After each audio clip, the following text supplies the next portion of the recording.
Hello friend, सत श्री अकाल। आज हमारी एग्रीकल्चर दुनिया में आज आप सभी के लिए इम्पोर्टेंट जो क्वेश्चन है ना, 2 नंबर के, वही है। ठीक है, तो हम पढ़ते हैं।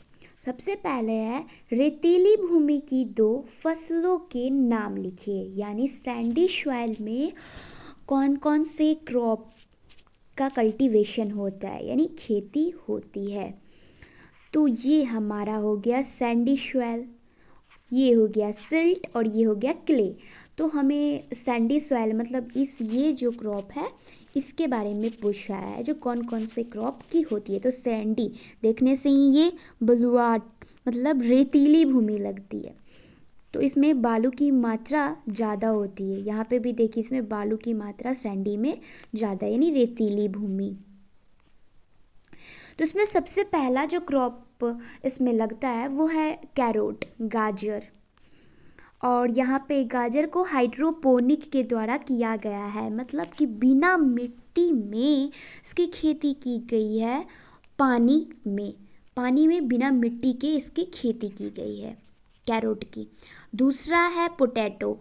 तो पोटैटो को एरोपोनिक मतलब एयरपोनिक में किया गया है। तो रेतीली भूमि में कैरोट होती है और आलू होती है। तो यहाँ पे आप देख सकते हो कि आलू जो है इसको मिट्टी में ना करके इसकी जड़ जो है इसको मिट्टी के अंदर और इसको बाहर यानी एयर में है ये। तो ये हो गया एरोपोनिक। ठीक है, और ये हमारा हो गया आलू। तो पहला कैरोट था, दूसरा आलू था, तीसरा तरबूजा और खरबूजा, ये भी रेतीली भूमि में की जाती है। ये वही तरबूजा ही है। ठीक है, 4 तो हो गया, तरबूजा, खरबूजा, आलू, फिर कैरोट। ये अब है खरीफ फसलों के 2 उदाहरण, यानी खरीफ सीजन के जो क्रॉप है उसे बताना है। खरीफ, तो ये क्या है, ये हमारा धान है। तो धान तो खरीफ के लिए फेमस होती नहीं है।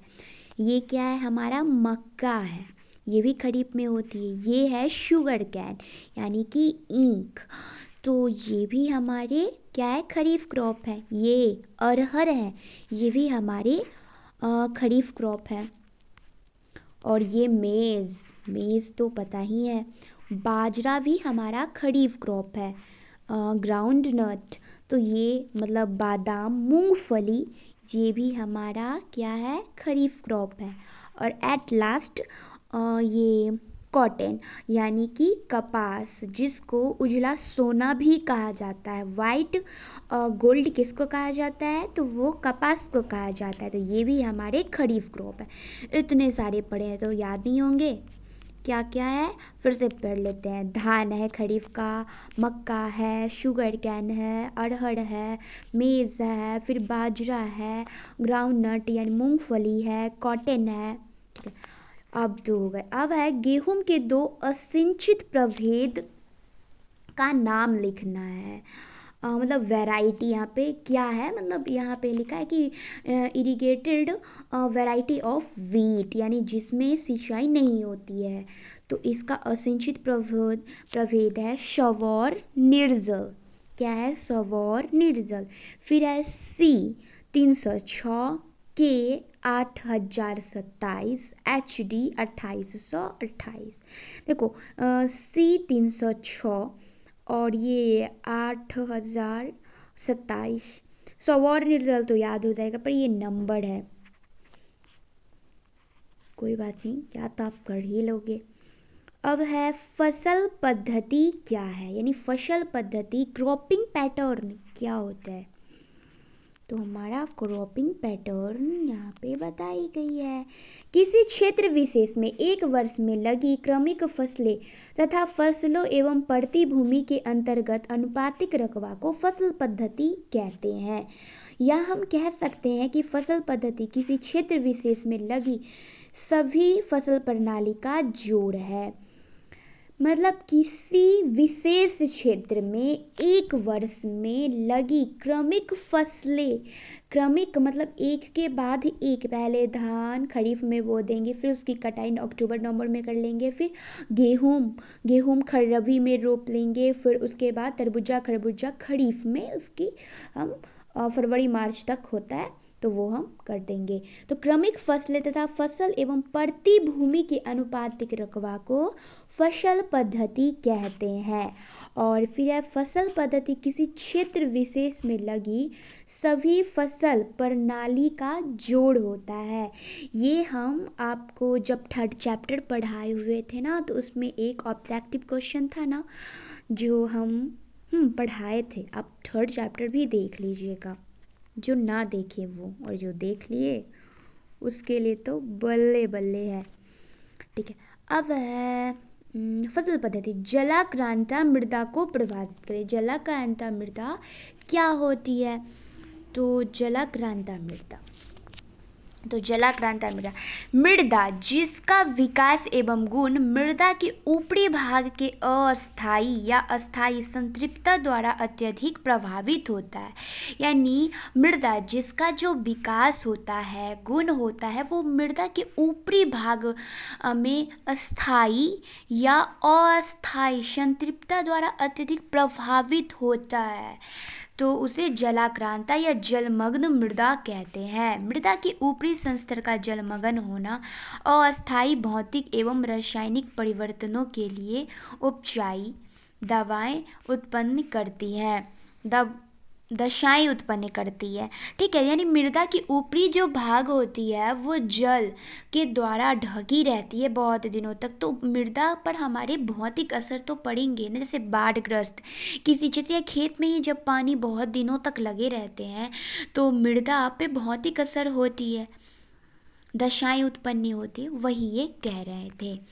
अब है जलाक्रांता तो हो गई, फिर है शाकनाशी के 2 वर्ग यानी हर्बिसाइड के 2 क्लास को लिखना है। Herbicide, pesticide. तो शाकनाशी के रासायनिक पदार्थों के आधार पर तो पहला है वर्णात्मक, दूसरा है अवर्णात्मक। ठीक है, वर्णात्मक अवर्णात्मक किसका? शाकनाशी का है वर्णात्मक अवर्णात्मक।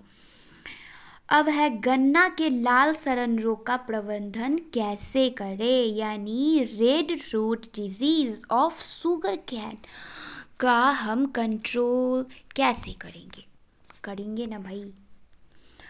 देखो, सबसे पहले स्वस्थ पौधे की पेड़ियां लगाएंगे, यानी उसकी जो डंठल होती है जिसमें ग्लूकोज रहती है बहुत डंठल में, तो उस हम स्वस्थ जो बीमार ना हो यानी ठीक हो उसका हम पहले चुनेंगे। फिर एग्रोशॉन जीएन से पोड़ियों को मतलब वही उस डंठल को उपचार करेंगे। देखो, एग्रोशॉन जीएन जो होता है ना वो एक कवकनाशी होता है, जिससे हम अगर उपचार कर लेते हैं तो वो कीटाणु जो होते हैं वो नष्ट हो जाते हैं। रोग रोधी प्रजाति का, कुछ प्रजाति रोग रोधी होती है, मतलब जिसमें अन्य पौधों की तुलना में उनमें रोग यानी कि डिजीज लगने के कम चांस रहते हैं। तो सबसे पहले स्वस्थ पोड़ी यानी अच्छे जो स्वस्थ होंगे उसको ही लेंगे, दूसरा एग्रोशॉन से उपचारित करेंगे, और तीसरा जो रोग रोधी हो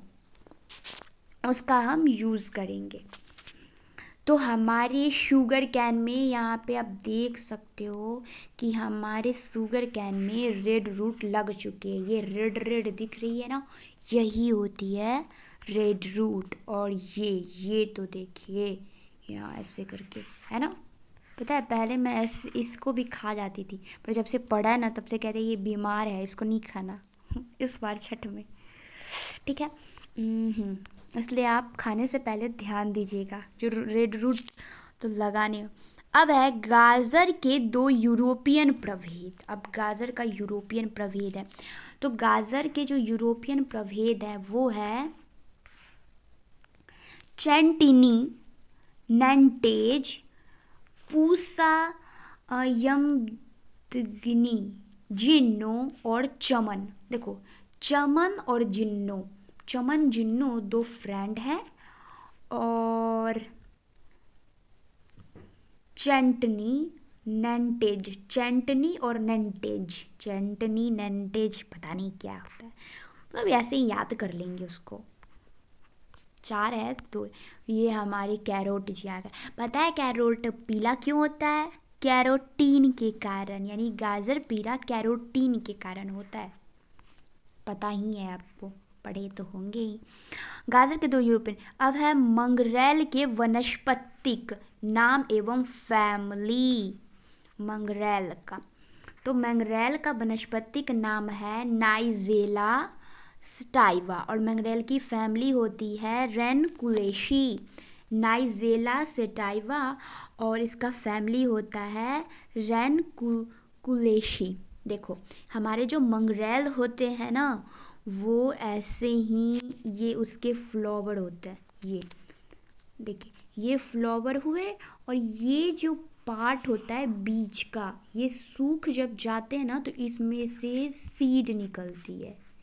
ये जो पार्ट होते हैं ये सूख जब जाते हैं तो देखिए यहाँ पे फ्लावर दिया और यही जब ये जब सूख गए हैं, ये वाले भाग जब सूख गए तो ये ऐसे हो जाता है। सूख गए, उसके बाद यही मतलब फ्लावर इसमें से सूख गई है, इसमें बीज का भाग है। और जब उसको हम जब सूख जाते हैं ना तो वो ऐसे ही इसमें ऐसे ऐसे ही बीज रहते हैं, यानी मंगरेल ऐसे ही रहते हैं, उसको बीज से काटा गया। और जब इसको हम झाड़ मतलब ऐसे ऐसे निकलते हैं, देख ही रहे हो ये, मतलब औषधि में ज़्यादा यूज़, उसके फ्लावर हैं ये, यूज़ किया जाता है, मेडिसिनल प्लांट में इसको रखा गया है। तो अब है खरपतवार को परिभाषित करें। खरपतवार तो पता है ना, बिन बुलाए मेहमान, जिसको हम इनवाइट नहीं करते पहुंच जाते घर। तो इसका पढ़ाना क्या, मैं तो पढ़ा ही चुकी हूँ ना 5 में, कि वैसे पौधे जिनको बिना उगाए जो उग जाते हैं, यानी जो मेहमान को हम ना बुलाए अगर उग मतलब आ जाते हैं तो बिन बुलाए मेहमान, यानी एग्रीकल्चर के हिसाब से वो खरपतवार हो गए। और अगर लाभदायक पौधे जैसे कि चना के खेत में गेहूं उग गए, यानी कि अच्छे आदमी भी जब बिन बुलाए पहुंच जाते हैं तो वो भी खरपतवार की श्रेणी में आ ही जाते हैं। तो वही तो है कि वैसे फसल जिसका हम बीज मतलब उगाते नहीं है, अगर वो उग जाते हैं तो उन्हें खरपतवार कहा जाता है। और उपयोगी पौधे भी अगर बिना बोए उग जाते हैं तो उसे भी हम खरपतवार की कह देंगे। सिंपल सी तो बात है ना। बिन बुलाए मेहमान यानी कि खरपतवार एग्रीकल्चर के हिसाब से।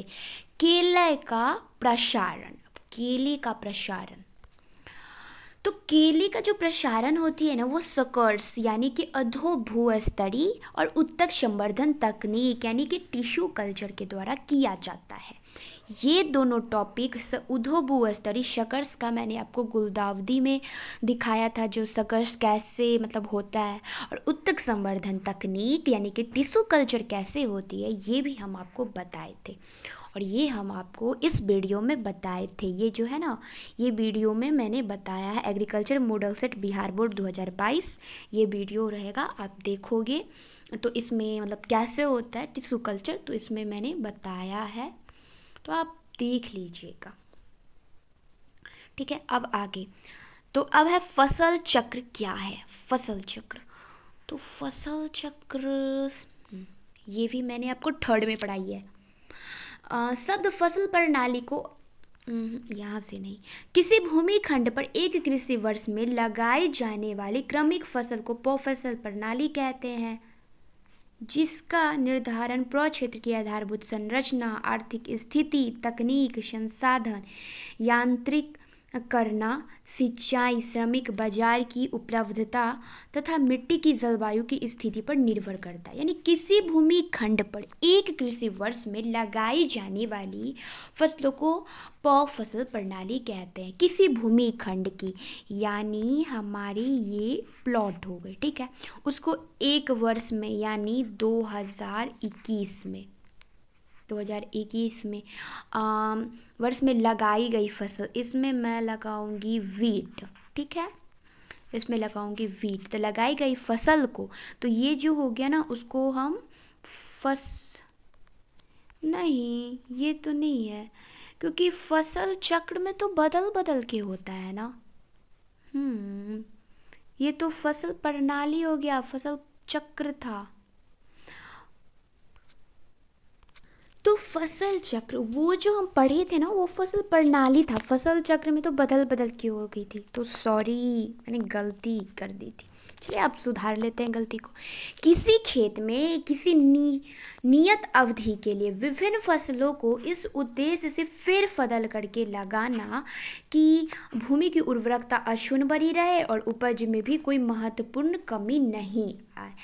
और इसका जो उद्देश्य होता है ना वो होता है कि किसी भी परिस्थिति में हमें मतलब इसका जो मतलब सिद्धांत होता है वो मतलब महत्वपूर्ण कमी नहीं आता, जो किसी भी मतलब कुछ ना कुछ प्राप्त मिल ही जाए। यहाँ पे लिखा है ना, किसी खेत में किसी नियत अवधि के लिए विभिन्न फसल को इस उद्देश्य से लगाना फिर मतलब कि भूमि की उर्वरकता अक्षुण्ण बनी रहे और उपज में कोई कमी ना आए और किसी भी परिस्थिति में हमें कुछ ना कुछ प्राप्त हो ही जाए, ये भी है। हाँ, तो अब फसल चक्र तो हो गया, अब है ग्रीन हाउस निर्माण के लिए आवश्यकताएं, यानी ग्रीन हाउस के जो निर्माण होता है उसके लिए क्या क्या हमें यूज मतलब जरूरत होती है। तो पहला होता है स्थल चयन, यानी कि स्थान। तो भूमि की भौगोलिक स्थिति के वर्तमान और भविष्य के प्रभाव को ध्यान में रखकर ग्रीन हाउस हेतु स्थल चयन किया जाता है।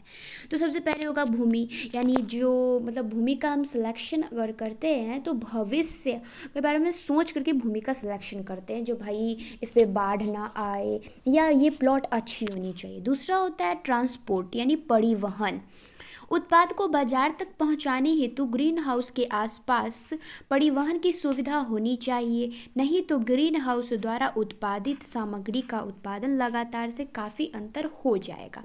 देखिए ट्रांसपोर्ट, अगर हम ग्रीन हाउस में ज़्यादातर फल यानी कि जितने भी नर्सरी ज़्यादातर जो लगते हैं हमारे क्रॉप, जो स्ट्रॉबेरी होते हैं या बहुत सारे फ्लावर होते हैं या पोटैटो होते हैं, बहुत सारे वेजिटेबल होते हैं, वो ग्रीन हाउस में ही उसको मतलब कल्टीवेशन किया गया जाता है। तो अगर ट्रांसपोर्ट ना रहे तो हमारे जो फसल होते हैं यानी प्रोडक्ट जो हमें प्राप्त होते हैं वो क्या होंगे, वेस्ट हो जाएंगे ना, वेस्ट हो जाएंगे। तो इसलिए यातायात यानी ट्रांसपोर्ट की सिस्टम होनी चाहिए। पहला है कि मतलब जगह अच्छी होनी चाहिए, दूसरा है कि ट्रांसपोर्ट, तीसरा है बिजली।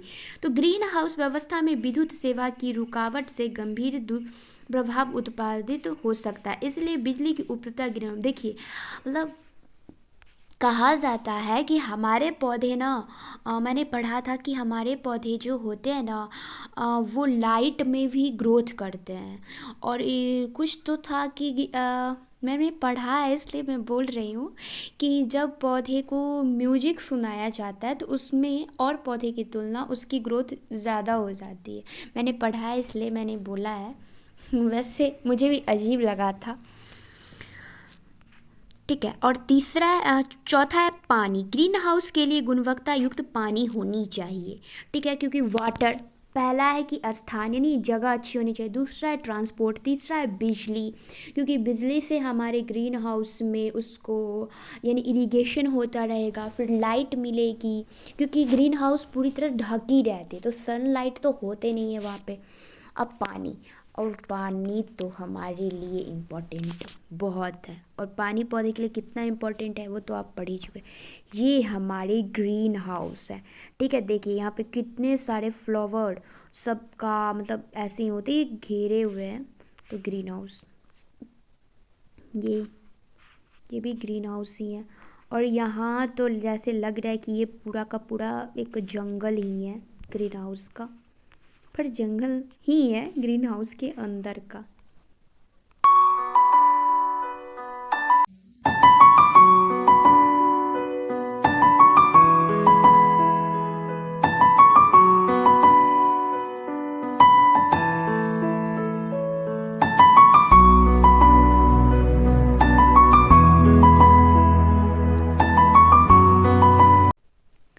तो हमारे आज के जो शॉर्ट क्वेश्चन है वो तो कंप्लीट हो गए, और मैं ये कहना चाहती हूँ कि आप एग्रीकल्चर तो पढ़ ही रहे हो, पर केमिस्ट्री, बायो, इंग्लिश 100 नंबर का इंग्लिश और 100 नंबर का हिंदी, ये सब पे भी ध्यान दीजिए, क्योंकि आपका ये एग्रीकल्चर के तो कुछ क्वेश्चन आसान भी रहते हैं, पर हमारे केमिस्ट्री के भी पढ़ते हैं तो आसान रहता है, बायो की भी रहता है, पर आप वो भी पढ़िए क्योंकि उसमें भी ऑब्जेक्टिव होते हैं।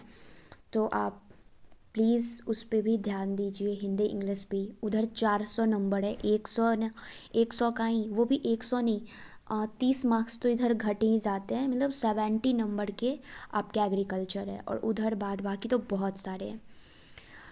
तो ठीक है, और आप सब बेस्ट ऑफ लक आप सब भी को, एंड थैंक यू मुझे सपोर्ट करने के लिए एंड मेरी वीडियो को देखने के लिए। और ये रोज़ है तो रोज़ को, चलिए इसके बारे में, रोज़ जो होता है वो कट फ्लावर के रूप में यूज़ किया जाता है, और रोज़ के बारे में भी हमने आपको पढ़ाया है, अब वीडियो में डाला हुआ है, आप उसको देख लो, इम्पोर्टेंट है।